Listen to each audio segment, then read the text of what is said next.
Dari iPhone 14 Pro upgrade ke iPhone 16 Pro. Apakah worth it? Menurut gua, buat lo semua yang merasa masih pemula ataupun sudah tidak pemula, wajib banget sih nonton video kali ini. Oke? Jadi nggak usah berlama-lama lagi, langsung aja check this out.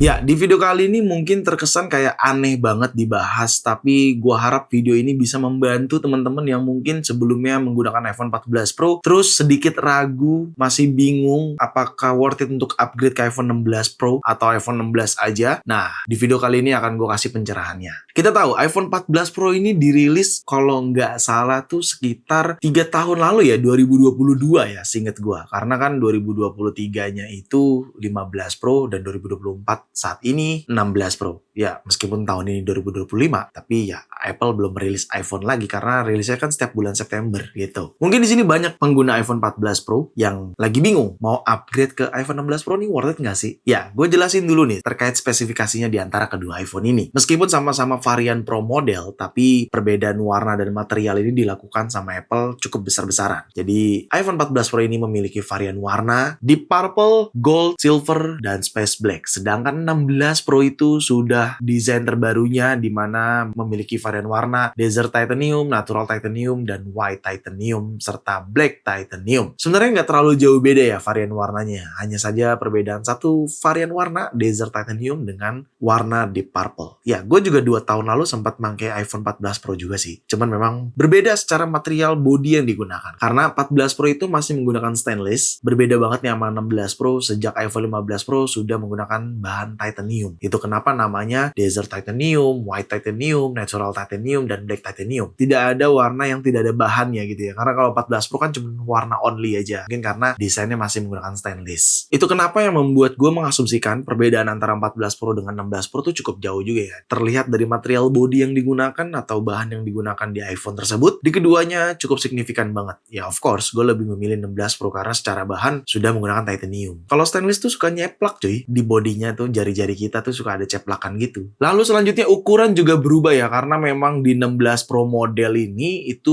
ukurannya berbeda banget di upgrade sama Apple yang sebelum-sebelumnya 6,1 inch, saat ini 16 Pro sudah menggunakan 6,3 inch, sedangkan 14 Pro masih di 6,1 inch. Tentunya memang beda sedikit, tetapi itu cukup signifikan banget di antara kedua iPhone tersebut. Keduanya sama-sama di Super Retina XDR display untuk layarnya dengan OLED display juga, tapi lagi-lagi beda ukuran. Tadi yang gue udah bilang 16 Pro di 6,3 inch, 14 Pro di 6,1 inch. Sama-sama menggunakan Dynamic Island dan sama-sama memiliki ProMotion refresh rate di 120 Hz, sama-sama menggunakan Always On display. Hanya saja bedanya ada di One Nit Minimum Brightness karena iPhone 16 Pro memiliki fitur tersebut sedangkan iPhone 14 Pro tidak. Untuk selebihnya hampir mirip ya, hanya saja untuk resolusinya berbeda karena memang ukuran iPhone 16 Pro lebih besar dibandingkan iPhone 14 Pro. Lalu selanjutnya apalagi yang menjadi perbedaan worth it atau tidaknya? iPhone 16 Pro sudah menggunakan action button, sedangkan 14 Pro masih menggunakan ring silent switch. Dan 16 Pro mendukung Apple Intelligence, mungkin karena iPhone yang masih baru. 14 Pro tidak mendukung Apple Intelligence, kalau 15 Pro mendukung fitur Apple Intelligence. Lalu of course chipsetnya yang digunakan meskipun terlampau 2 tahun, tapi bukan berarti 14 Pro cemen ya.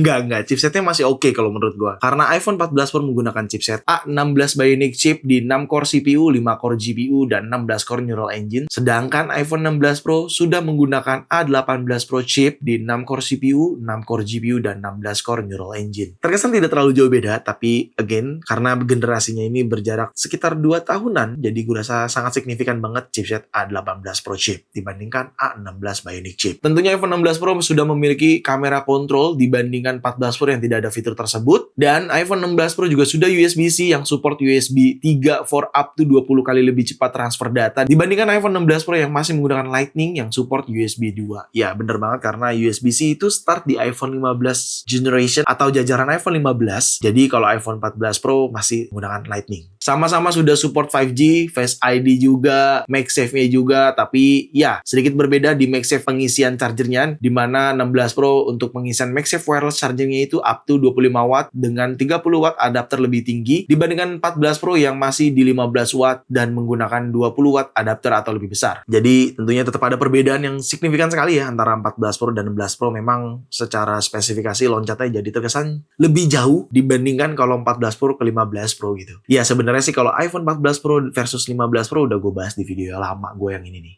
Nah, kalian bisa nonton di video itu. Dan untuk RAM, memori yang digunakan di kedua iPhone ini juga cukup berbeda ya. Kalau iPhone 14 Pro masih menggunakan 6GB RAM, sedangkan iPhone 16 Pro sudah menggunakan 8GB RAM. Dan tentunya ini berefek juga dengan kapasitas baterai yang digunakan ya. Kapasitas baterai yang digunakan kalau iPhone 14 Pro masih di 3200 mAh saja, sedangkan iPhone 16 Pro sudah 3582. Secara data lebih besar iPhone 16 Pro, ya pastinya lebih besar iPhone 16 Pro karena secara ukuran juga lebih besar. Lanjut kita bahas terkait kamera sistem yang digunakan secara spesifikasinya. Meskipun sama-sama 3 lensa, tetap ada perbedaan yang cukup signifikan di antara kedua iPhone ini. iPhone 14 Pro masih di Pro kamera sistem 48 megapiksel untuk main kamera, 12 megapiksel untuk ultra wide, dan 12 megapiksel untuk telefotonya. Sedangkan iPhone 16 Pro sudah menggunakan Pro kamera sistem di 48 megapiksel Fusion, lalu 48 megapiksel untuk lensa ultra wide-nya, serta 12 megapiksel untuk lensa telefotonya. Di situ juga terlihat jelas ya perbedaan optical zoom-nya antara 0,5 kali 1 kali 2 kali 3 untuk 14 Pro, sedangkan iPhone 16 Pro memiliki 0,5, 1 kali, 2 kali, dan 5 kali. Sedikit berbeda ya. Ya iyalah karena 16 Pro lensa telefotonya mendukung 120